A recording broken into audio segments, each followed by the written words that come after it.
We're going to start our rallies back up now. We've had When President Trump last week scheduled a campaign rally on June 19th, or Juneteenth, it drew immediate criticism. It's a holiday for many, but in the era of global Black Lives Matter protests, it has an even greater significance.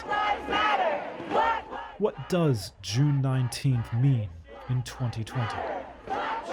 I didn't even grasp what the concept was, or, I had no idea. In all of my schooling here in California, I'd never heard of it. It's the end of slavery, and it might be when the last state heard about it. Juneteenth is also known as Emancipation Day.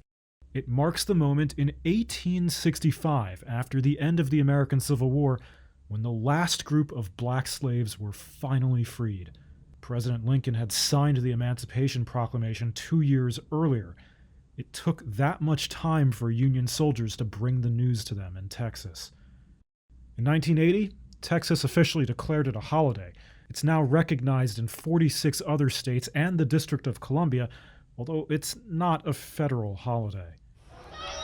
This is the 155th anniversary, but of course it also coincides with global protests against racial injustice.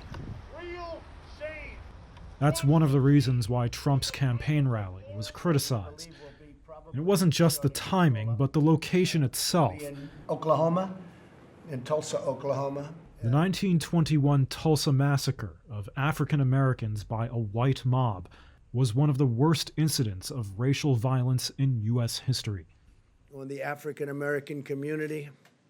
2020 is also different because this Juneteenth coincides with the coronavirus outbreak, They're getting hit very, very hard. In fact, which has disproportionately affected communities of color across the world.